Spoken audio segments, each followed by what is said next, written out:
Dios bendito, Señor, te damos las gracias por estar aquí en este día. Gracias por tu palabra, gracias por los hermanos en Cristo, gracias por la iglesia. Señor, venimos por ti, venimos para alabarte, venimos para darte honra y gloria. Queremos, Señor, como dice el libro de Santiago, no ser oidores olvidadizos, sino hacedores. Queremos, Señor, que tú establezcas tu señorío sobre nuestra vida en cada una de las áreas de nuestra vida. Y en esta área en particular también, Señor, te lo pido. Dejamos este tiempo en tus manos en el nombre de Cristo Jesús. Amén y amén. Bien, hermanos, ahí les compartí algo en esta semana y es algo obviamente para tener un espíritu, por lo menos meditar en lo que hemos recibido de parte de nuestro Dios. Decía así, 55 millones de personas luchan hoy con el cáncer. 175 millones de personas, 175,000 personas no despertaron hoy. Puede ser que usted no se dio cuenta que durante el día de ayer 175,000 personas murieron. El día de hoy 175,000 personas van a morir. El día de mañana 175,000 personas van a morir. Lo que pasa es que a veces esto como que no importa si no es mi mamá, si no es mi papá, si no es un hermano mío, si no es un tío, si no es un abuelito. Nos damos cuenta cuando la muerte toca a una persona cercana, pero de todas esas personas, usted está aquí y yo lo veo muy bien, lo veo muy vivo. 80 millones de personas no pueden caminar hoy mismo, 30 millones de personas no pueden ver colores, 55 millones de personas no pueden recordar quiénes fueron. Usted sabe, hermanos, el regalo que es poder tener una memoria. O sea, que usted sepa cómo se llama su esposa. Usted dice, eso es lo más normal para mí. Que usted sepa cómo se llaman sus hijos. Que usted sepa quién es usted. 70 millones de personas no pueden escuchar música. 100 millones de personas no tienen un hogar y duermen hoy en las calles de alguna ciudad. 780 millones de personas carecen de acceso básico a agua potable, limpia. 820 millones de personas se irán a dormir hoy con hambre o con desnutrición crónica. 2,000 millones de personas, una cuarta parte de la humanidad, sobreviven sin acceso a medicamentos esenciales o vacunas básicas. Esto quiero decir que lo que es muy común para la mayoría de nosotros, en alguna parte del mundo, es el sueño de alguien más. Ahora, hermanos, francamente, esto nos debe hacer meditar en ser agradecidos. En como lo decían ahora que estábamos cantando, citaron este versículo, dad gracias en todo, porque esta es la voluntad de Dios para con nosotros. En todo es todo. O sea, esto me ha hecho pensar porque ha habido situaciones en nuestra iglesia, he estado meditando en esto mucho. Y a todas las situaciones que ha habido en medio de la iglesia y de las personas de la iglesia se une una más. El accidente que tuvo nuestra hermana doña Mayelita, que la atropelló una moto y ahorita está esperando, pues, básicamente ahorita está esperando una operación, ¿verdad? Entonces están decidiendo si la opera el hospital, si la opera el IMSS. Y todas estas cosas, hermanos. Vamos a Hechos 14:22 y vamos a comenzar a ver un poquito de esta realidad.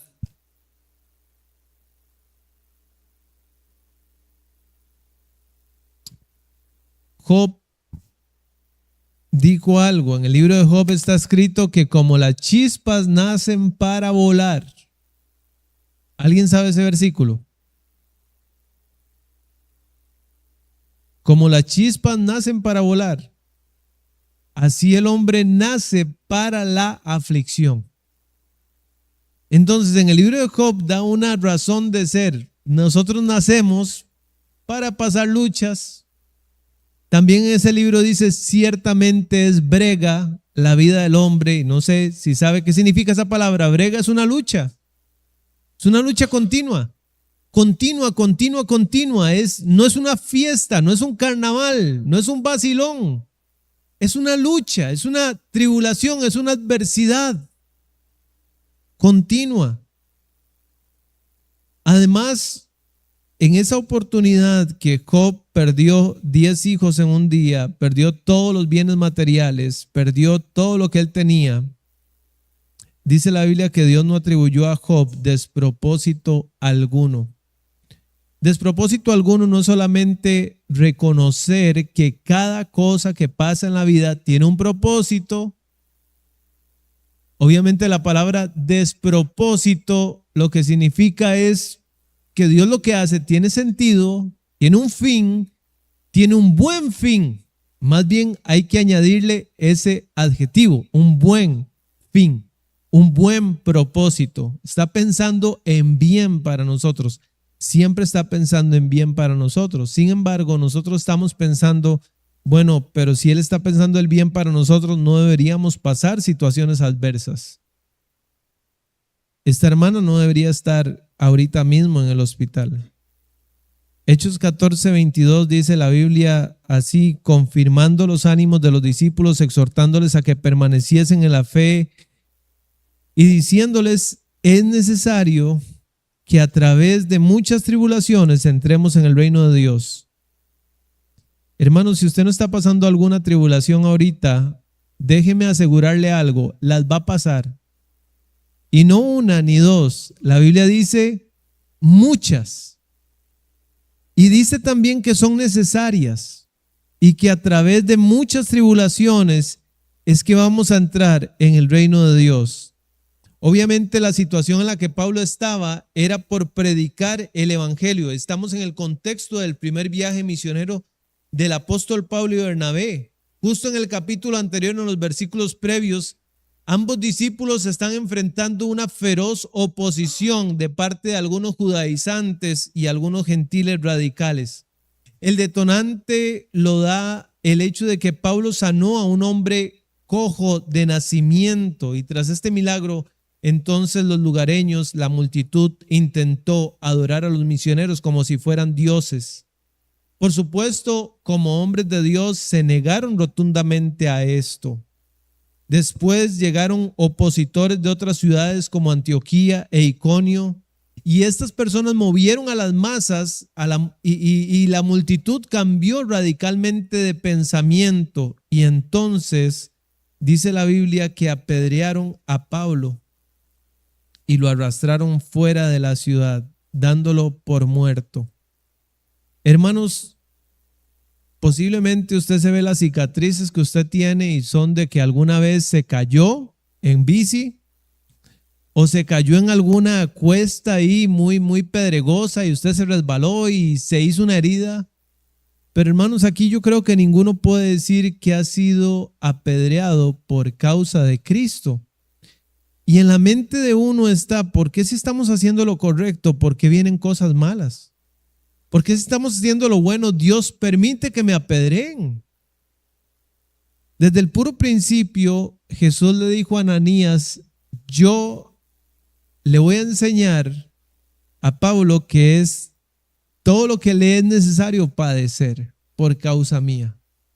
Entonces, si la vida cristiana es un camino bonito, un camino floreado, un camino soleado, desde que yo me levanté hoy en la mañana, ya yo dije,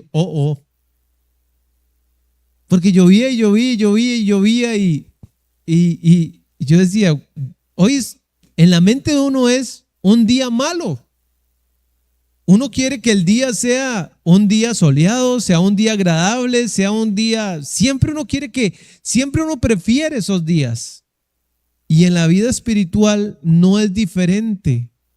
Sin embargo, ya Dios de antemano había planeado que la vida de Pablo fuera una vida con muchas tribulaciones. Después de que llegaron estas personas, como dije antes, apedrearon a Pablo. Y milagrosamente Pablo se levantó y estaba rodeado de las personas cristianas. Al día siguiente, en lugar de huir lejos, para protegerse, él y Bernabé viajaron a Derbe, luego regresaron a Listra, a Iconio, a Antioquía para animar a las iglesias, y fue precisamente el texto el pasaje que ellos pronunciaron, Hechos 14:22. Es necesario que a través de muchas tribulaciones entremos en el reino de Dios. Y hermanos, esto contiene algunas verdades muy importantes y profundas. La primera cosa que vamos a resaltar de esto, hermanos, ¿sabe qué es? Es muy simple.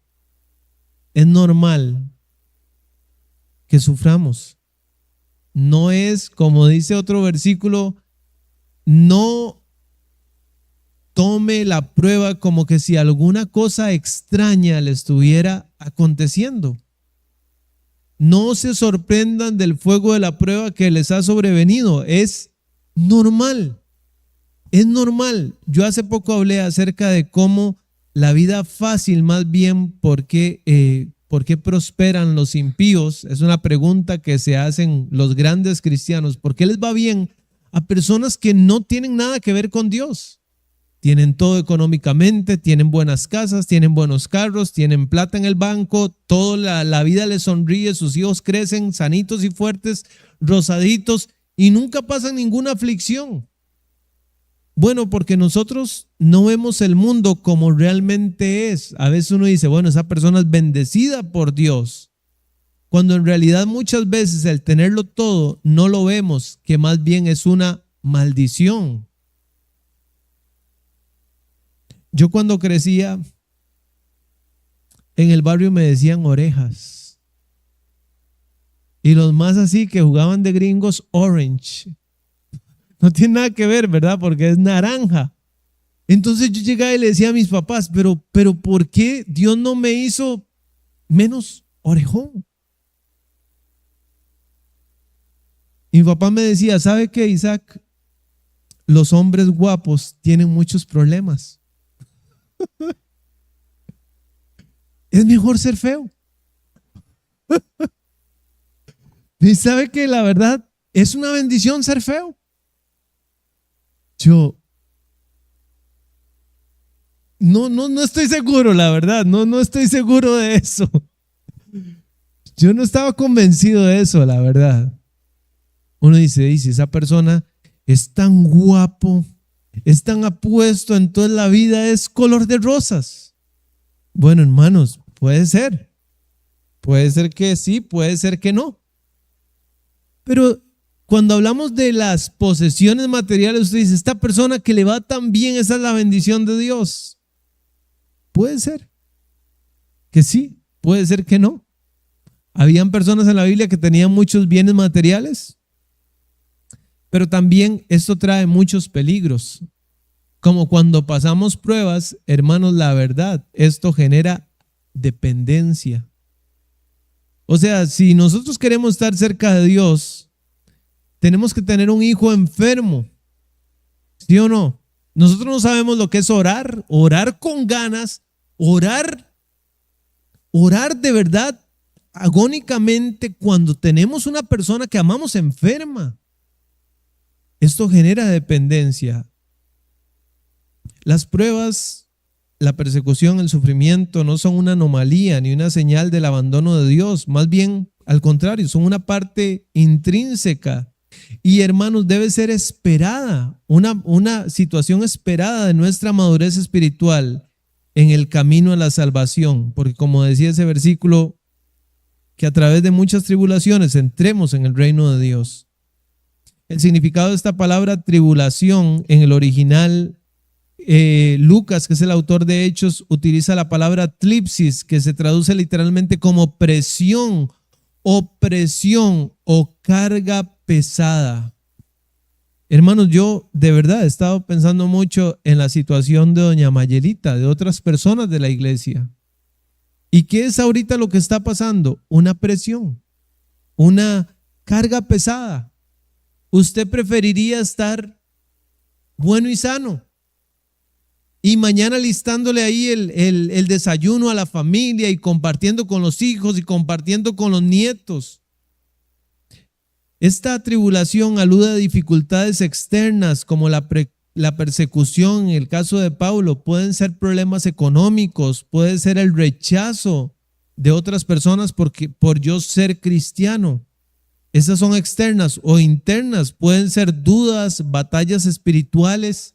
Algunas veces uno de verdad está pensando y uno dice, de verdad, Dios, ¿por qué usted permitió esto? Una vez salimos tarde de aquí y mi hija estaba aquí jugando con unos chicos en la iglesia, mi hija mayor, y andaba como con unas Crocs y se tropezó y se cayó allá cerca de aquella esquinita y pegó así la cara y se quebró los 2 dientes permanentes. Y yo vine y me senté aquí y yo me puse a llorar porque yo decía, Dios, ya son los dientes permanentes de ella, usted pudo haber evitado que eso pasara. Y Dios me confronta a mí y me dice, usted está llorando porque perdió 2 dientes. Y si ella hubiera muerto, ¿cómo reaccionaría usted conmigo? O sea, depende su amor a mí, su fidelidad a mí, de que todo en la vida marche bien. Y me sentí sumamente confrontado porque nosotros de alguna forma no estamos de acuerdo en las cosas que Dios hace. También Pablo quería que ellos perseveraran, era una exhortación a esto. No era un mensaje de derrota, sino un llamado realista para no desmayar. Hermanos, a veces yo obviamente como hermano también paso pruebas. Yo no soy solamente un pastor, soy otra oveja más. Y también paso pruebas y no quiero desmayar por las pruebas, ni tampoco quisiera yo que usted desmaye cuando pasa por pruebas. Porque son diferentes y hay algunas personas de nuestra iglesia que han perdido un familiar y unos meses después pierden otro familiar y unos meses después pierden otro familiar y están así como asustados como diciendo, ¿cuál sigue? Y hay diferentes pruebas y tribulaciones. Vamos por favor a Mateo 13, por favor acompáñeme a Mateo 13.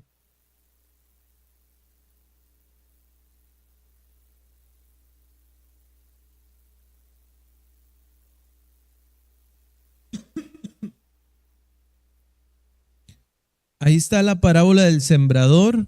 Yo creo que es muy conocida entre nosotros. Ahora, quiero enfatizar cómo la parábola del sembrador, cómo en esta parábola las pruebas son como un tamiz. ¿Sabe qué es un tamiz? Una criba, una zaranda, un colador, dijo alguien ahí, ¿verdad? Ok.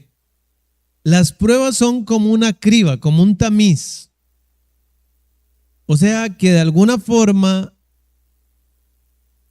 van seleccionando o dejando fuera personas. Es duro decir eso, ¿verdad? Es duro escuchar eso. Mateo 13:1. Aquel día salió Jesús de la casa y se sentó junto al mar y se le juntó mucha gente. Y entrando él en la barca se sentó y toda la gente estaba en la playa y les habló muchas cosas por parábolas diciendo, he aquí el sembrador salió a sembrar y mientras sembraba parte de la semilla cayó junto al camino y en unas aves y la comieron. Parte cayó en pedregales porque donde no había mucha tierra y brotó pronto porque no tenía profundidad de tierra, pero salió el sol, se quemó porque no tenía raíz, se secó. Y parte cayó entre espinos y los espinos crecieron y la ahogaron. Pero parte cayó en buena tierra y dio fruto, cual al 100, cual al 60 y cual al 30 por uno. El que tiene oídos para oír, oiga. Entonces, claramente en esta parábola Jesús utiliza la figura de un agricultor para ilustrar cómo diferentes personas reaccionan al escuchar el mensaje del reino de Dios. Cómo diferentes personas, no solo diferentes personas, diferentes oídos, es más, diferentes corazones, 4 diferentes tipos de campo. Uno está junto al camino, está muy compactado, junto al camino pasa todo el mundo, es un terreno muy duro. Otro terreno es pedregoso, otro terreno es espinoso y otro es un buen terreno. Jesús Vea lo que dice el versículo 18, tiene ahí un título, seguramente su Biblia dice así: Jesús explica la parábola del sembrador, ¿cierto? Porque los discípulos, para nosotros ya esta parábola es conocida, pero para los discípulos era la primera vez que la escuchaban y seguramente estaban, yo me los imagino así como comiéndose las uñas de las ansias de decir, ¿qué es eso? ¿Qué significa eso? ¿Qué significa por lo que está diciendo? Entonces Jesús sabe que ellos tienen esta desesperación, quizás, esta ansiedad, y entonces les va a explicar. Mateo 3:18, oíd pues vosotros la parábola del sembrador. Cuando alguno oye la palabra del reino y no la entiende, viene el malo y arrebata lo que fue sembrado en su corazón. Este es el que fue sembrado junto al camino. ¿Qué pasa cuando una persona escucha la palabra y no la entiende? Pues obviamente no puede ser fructífera en su corazón y esta persona no nació de nuevo, no tuvo un encuentro con Cristo, no se convirtió. En el versículo 20 tenemos el segundo tipo de terreno y el que fue sembrado en pedregales. Estamos hablando de un terreno rocoso, un terreno pues ahí áspero, difícil, ¿verdad? Este es el que oye la palabra y al momento la recibe con gozo, pero no tiene raíz en sí mismo, sino que es de corta duración. Hermanos, la verdad es que ya en 14 años que yo tengo de estar en esta iglesia y algunos tienen no 14, algunos tienen 2 años, 3, 5 años y en 5 años han visto esto que está aquí graficado, o sea, dramatizado, mejor dicho. Una persona que viene, recibe la palabra con gozo y me dice, pastor, y ahora sí, yo quiero hacer tal cosa, yo quiero servir, dígame en qué sirvo. Y usted los ve sirviendo con todas las ganas de un pronto a otro. Algo pasó. No. Nos vamos. ¿Pero por qué? ¿Qué pasó? No, es que no me pareció tal cosa, X o Y cosa. Al momento la recibe con gozo. Qué bonito ser un evangelista que lleva la palabra y que alguien le diga, qué buen mensaje. ¿Sabe qué?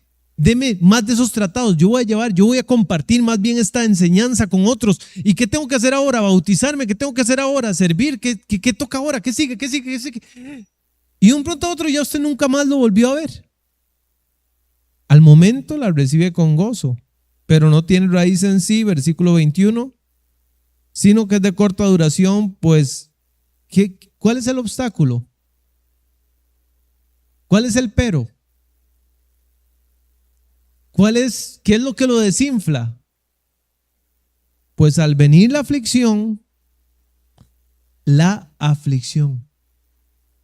tribulación, la prueba, la adversidad, los asuntos que no son positivos. Le voy a decir una cosa. Yo no tengo preocupación de decir, uy, ahora doña Mayelita está en el hospital y doña Mayelita, seguro cuando salga del hospital ya no vuelve a la iglesia. Porque, ¿cómo se estará tomando ella esto? Es decir, si está haciendo las cosas bien y Dios permite que una moto la atropelle, ella lo va a tomar como un despropósito de Dios y entonces no va a volver a la iglesia. Le voy a decir la verdad. Ya ha sido una señora muy probada y su fe ha perseverado. No me preocupa por ella. Pero cuando viene una persona que está nueva, que está empezando en los caminos del Señor, viene la aflicción, entonces la persona dice, yo no tenía idea de que la vida cristiana fuera esto, no me parece, no estoy de acuerdo. ¿Sabe qué? Mejor estaba en el mundo. O la persecución, otra cosa, la persecución. Yo he conocido personas que me dicen, pastor, es que al yo hacerme cristiano, mi familia se me tiró encima. ¿Y sabe qué? A mí no me gusta quedarle mal a mi papá. O no me gusta quedarle mal a mi mamá. Y adivine qué, no se le puede quedar bien a los dos. Usted quiere serle fiel a Cristo. Usted tiene que decir en quién usted ha creído y qué usted ha hecho y no se puede. Y entonces entra en esta lucha y algunas personas perseveran y algunas personas claudican. Es difícil, no estoy diciendo que es fácil. Es difícil, pero para Esteban fue difícil, para Juan el Bautista fue difícil, para Pablo fue difícil, para Jacob fue difícil, para todos fue difícil. Luego dice el versículo 22, el otro tipo de terreno, el que fue sembrado entre espinos, este es el que oye la palabra, pero el afán de este siglo y el engaño de las riquezas ahogan la palabra y se hace infructuosa. A veces, por decirlo así, el que una persona deserte de los caminos del Señor, se juntan las dos cosas. Se está teniendo persecución por la palabra, hay aflicción, además hay un afán desmedido por hacerse rico y eso se vuelve un estorbo, sinceramente, porque, a ver, a la luz de esta parábola, ni el primer terreno nació de nuevo, ni el segundo terreno nació de nuevo, ni el tercero, aunque el segundo parece que nació de nuevo, porque recibe la palabra y le va a decir a usted, ¿qué tengo que hacer? Tengo que orar para recibir a Cristo. Claro, ¿cuántas veces tengo que orar? Tengo que orar de rodillas, tengo que orar de panza, tengo que orar boca arriba. ¿Cómo tengo que orar? Está tan dispuesto,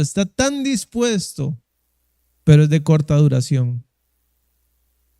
Versículo 23, mas el que fue sembrado en buena tierra, este es el que oye y entiende la palabra y da fruto y produce a 60 y a 30, y produce a 100, a 60 y a 30 por uno. Entonces, ese terreno rocoso que hablábamos ahorita representa a las personas que escuchan el evangelio.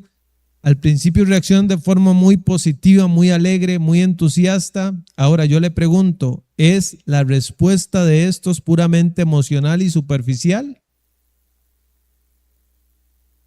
Tristemente sí, porque si fuera una respuesta sensata, seria, comprometida, dirían, bueno, yo entiendo que la vida cristiana va a tener tropiezos, adversidades, y aún así yo voy a perseverar. ¿Sabe qué decía Pablo? Yo llevo en mi cuerpo las marcas de Cristo. ¿Sabe qué significa, hermanos, las marcas de Cristo? ¿Qué son las marcas de Cristo? De las cicatrices. Todas las veces que lo azotaron, que lo apedrearon, que lo apalearon, todas las veces que estuvo en diferentes peligros, hasta una culebra lo mordió y todas estas cosas. Yo repito, cuando yo veo mis cicatrices, yo digo, de ahí sí, por caballo. Yo tenía una bicicleta sin asiento. Se me le dañó el asiento y tenía un tubo de aluminio. Tubo de aluminio en ese entonces eran muy comunes y tenía conos. Entonces yo me fui así con las manos en el volante y los pies en los conos. Me tiré una cuesta así enorme y cuando llegué abajo había un muerto. Y según yo hasta sin asiento iba a brincar, ¿verdad? Y cuando di un montón de vueltas, el tubo me había pasado por el estómago y yo me sostenía. Y yo decía, en lo que yo me suelto aquí, se me sale todo. Porque este tubo me abrió el estómago. Y gracias a Dios no pasó así. Cuando yo me solté la mano tenía una raya roja. Pero esas son las cicatrices que yo tengo por no conectar. Pero Pablo decía, yo me veo la cara, los brazos, las piernas despedazadas por la causa de Cristo. Tened por sumo gozo, dice la Biblia, cuando os halléis en diversas pruebas. O sea que lo de que debería producir en nosotros, el hecho de que Dios trabaje en nosotros, es gozo.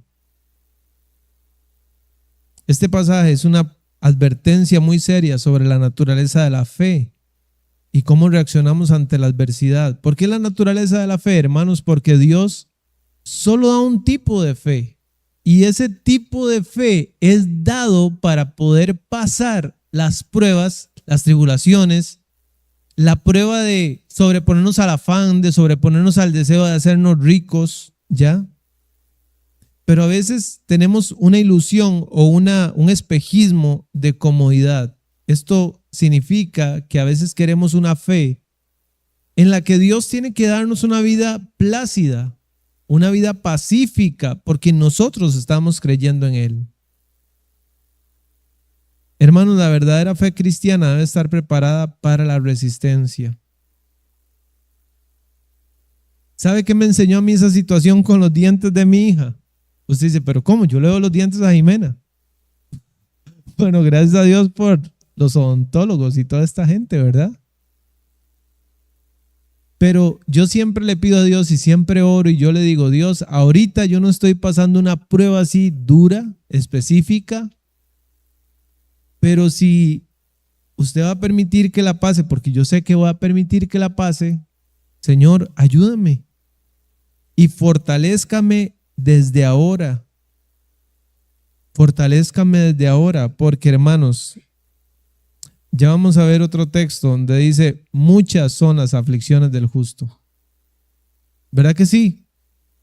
No son 2 o 3, dice son muchas.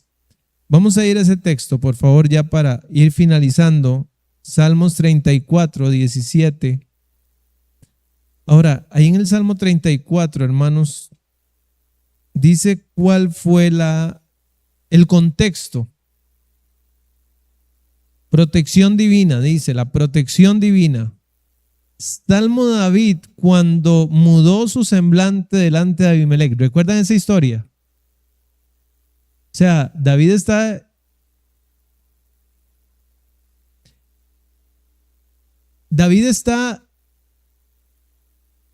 huyendo de su suegro Saúl porque Saúl lo quiere matar, porque Saúl está enfermo de celos.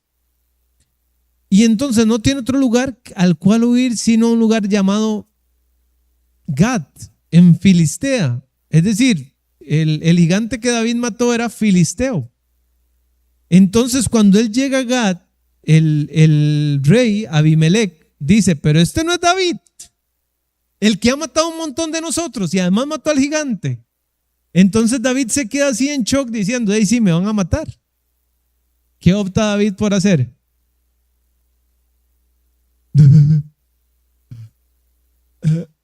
Yo te soy. Dice la Biblia, comienza a echar así saliva y a babear y caminar raro y le dio ahí una, ¿verdad?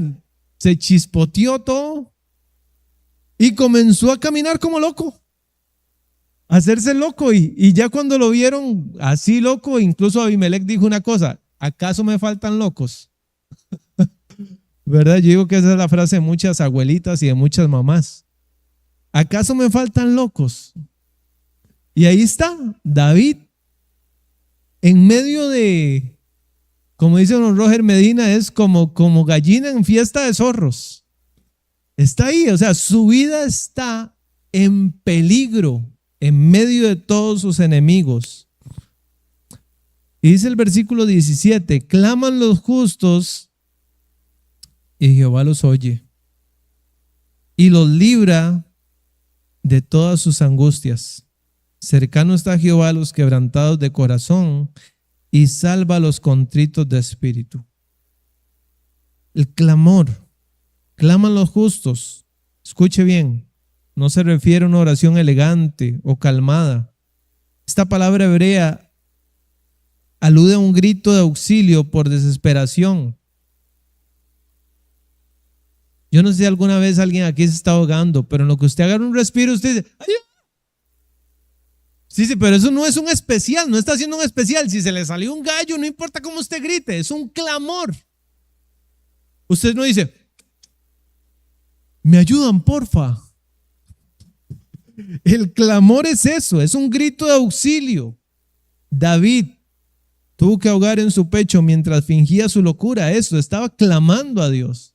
Estaba gritando a Dios. Y no dice ahí que claman los impíos, dice claman los justos. El contexto bíblico no significa justo, una persona perfecta que nunca falla, sino aquellos cuya identidad y confianza depende enteramente de Dios. Un justo es una persona que ha sido justificado por Cristo. David sabía que su salvación no fue por su astuta actuación, sino porque Dios escuchó ese grito silencioso. Claman los justos y Jehová los oye. Usted está pasando una situación difícil.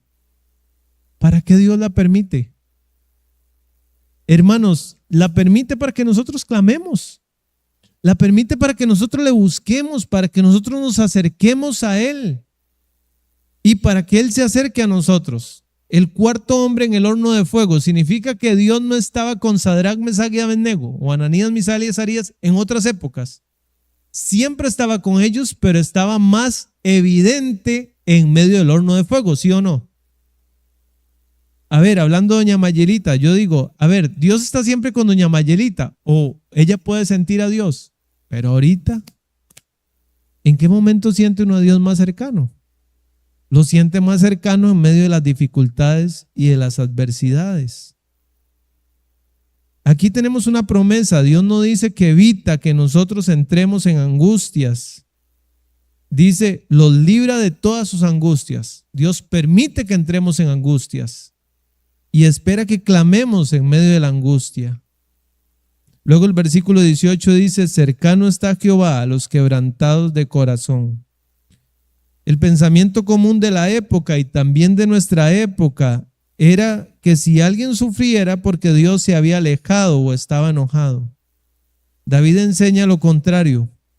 El sufrimiento es el momento de mayor proximidad divina. El sufrimiento, el dolor. Y dice ahí que sana a los quebrantados de corazón. En el hebreo se refiere a algo que ha sido hecho pedazos, triturado, destrozado. Los quebrantados de corazón. Hermanos, Dios sabe lo que nosotros necesitamos y a veces cuando nosotros lo tenemos todo, cuando la vida nos sonríe, nuestro corazón no está quebrantado. Por lo tanto, no ocupamos a Dios. Y esto tiene que ver para los impíos y tiene que ver para los cristianos también. Dios no rechaza el dolor humano, más bien es especialista en estar cerca de nosotros cuando somos frágiles. Dice ahí, y salva a los contritos de espíritu, que también la palabra contrito significa pulverizado o aplastado, alguien que ha sido humillado por la circunstancia o por el peso de sus propios errores. Y luego dice este versículo, ojalá usted lo pueda memorizar, Salmos 34, 19, está ahí, por favor. Muchas son las aflicciones del justo, pero de todas ellas le librará Jehová. Ahora, voy a decir algo un poco duro, un poco delicado, pero ¿qué pasaría si doña Mayelita hubiera muerto? Y de esa tribulación, por decirlo así, no pasó. Dios es tan bueno con los cristianos que nuestro peor enemigo, que es la muerte, nos lleva directamente a Dios. Pablo decía, para mí el vivir es Cristo y el morir es ganancia. O sea, el cristiano no tiene cómo perder. Si nosotros pudiéramos haber estado 5 minutos en el cielo, tal vez no nos preocuparíamos tanto si tenemos una enfermedad por sanarnos. Había unas personas que estaban ahí orando por un predicador que estaba enfermo y él decía, ya paren de orar. ¿Para qué me quieren retener aquí? Yo quiero estar con el Señor. Ya paren de orar. Si de verdad creemos lo que la Biblia dice, el cielo es mejor. La presencia de Dios es mejor. Pero incluso aquí dice que tenemos muchas aflicciones, muchas son las aflicciones del justo, pero de todas ellas le librará Jehová. Y no lo está diciendo una persona ahí desde su escritorio, como diciendo, a ver, qué cosa bonita escribo. Lo está diciendo una persona que salvó su vida ahí al filo de la navaja, con este rey Abimelech respirándole ahí en la nuca y todos sus enemigos encima. Él clamó y Dios lo sacó de ese lugar y lo convirtió en rey. Entonces, hermanos, Dios tiene un buen propósito para todo. Cuando nosotros dudamos, estamos dudando de su sabiduría, porque a veces yo lo veo así. Con esto que pasó de Jimena, yo digo, Dios, le voy a decir algo. Si yo fuera Dios y tuviera un hijo que se llama Isaac, que tiene una hija que se llama Jimena, no hubiera permitido que eso le hubiera pasado a ella. Es decir, ¿qué le estoy diciendo yo a Dios? De que yo soy más sabio que Él. Estoy dudando de su bondad. Y además estoy dudando de su amor. Entonces, hermanos, todo esto se traduce en una cosa. Las pruebas van a venir. Las dificultades van a venir. Pero Dios quiere que usted confíe en Él. Confíe en que las tribulaciones son necesarias. Son necesarias. Es necesario que a través de muchas tribulaciones entremos en el reino de Dios. Son necesarias. Son necesarias. Debemos confiar en el Señor. Debemos depender del Señor. ¿Qué sacó a David de Filistea? Su fuerza, su capacidad, su inteligencia, su clamor. Y David no hubiera clamado así tan urgentemente si la situación no lo requiriera. Y esa situación no la escoge uno, la escoge Dios. Su confianza, su dependencia y otra cosa muy importante, hermanos, la gratitud. ¿Quién puede decir, no sé, es que perdí un hijo, pero Dios, gracias? Porque también como perdí uno, usted me dio otro. Es doloroso, ¿verdad? Ese tema, es difícil. Pero la Biblia no dice que debemos dar gracias por algunas cosas y por otras no. Entonces yo tengo que dar gracias porque mi hija se cayó ahí, se golpeó y perdió sus dientes. Dad gracias en todo. Pero nosotros siempre dejamos algunas cositas fuera de ese todo.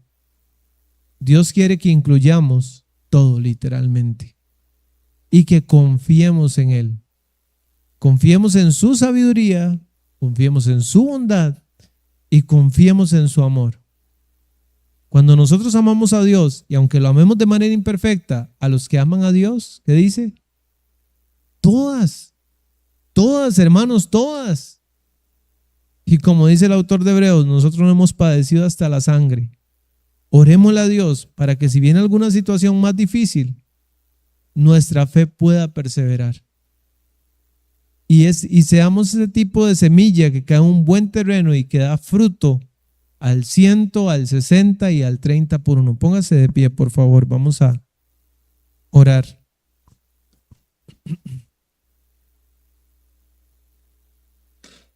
Los hermanos del bautismo pueden ya alistarse ahí, por favor.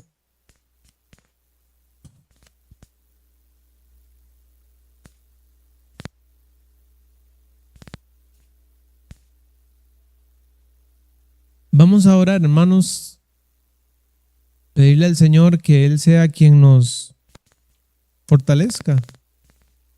¿Sabe por qué estoy hablando de esto hoy? Porque en medio de la iglesia hay muchas circunstancias. Y unida a esa circunstancia, lo que pasó con nuestra hermana.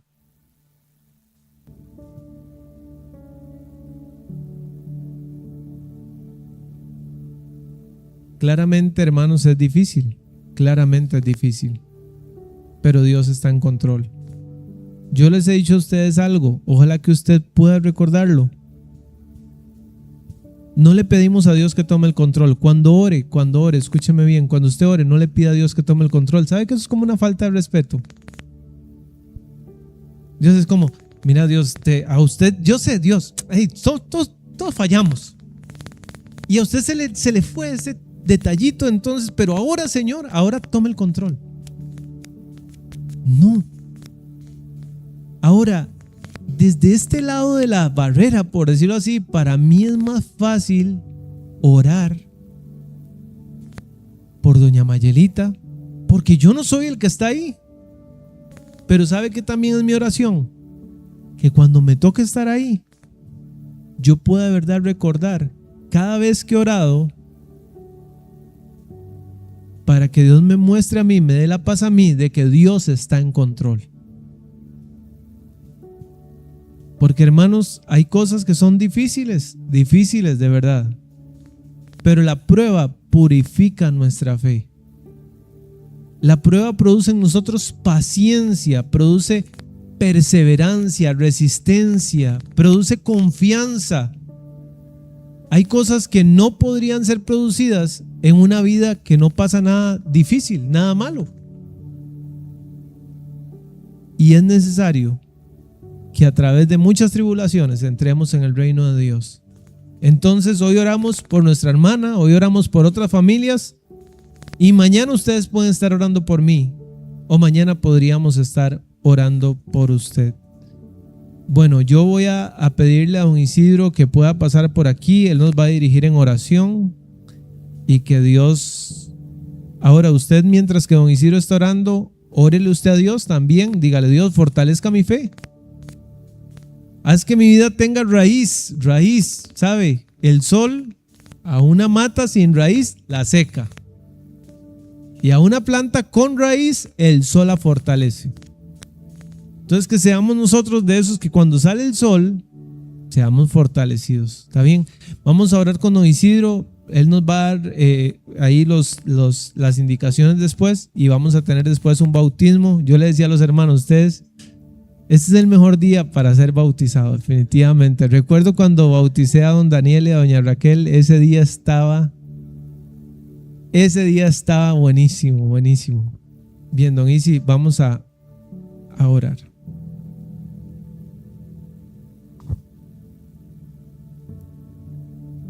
El Señor les bendiga, hermanos. Vamos a orar especialmente por Mayelita, por su recuperación. Oremos. Amado Padre Celestial, te agradecemos, Señor, este momento, Padre Santo, que estamos aquí reunidos como iglesia. Padre bendito, sabemos que tú eres grande, eres especial con nosotros, Señor, y tú haces lo que tú quieres, Señor. Nos tratas de la mejor manera. Te agradecemos, Señor, por lo que tú haces por nosotros, Señor. Venimos a pedirte, Señor, por Mayelita, Señor, bendícela, ayúdala, Señor, donde ella está, Señor. Sabemos que ella sufrió ese accidente, Padre Santo, pero creemos, Señor, que tú la vas a ayudar, la vas a sanar, Señor, y ella va a salir de la mejor manera, Padre Santo. Te agradecemos, Señor, por todas las cosas que tú haces, Padre bendito. Todo lo que tú haces está bien hecho para nosotros, Señor.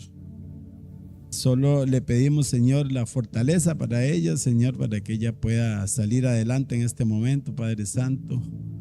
Te agradecemos por todo eso, Señor, y sabemos que tú proteges nuestras vidas en todo momento, Señor, y nos ayudas a salir adelante.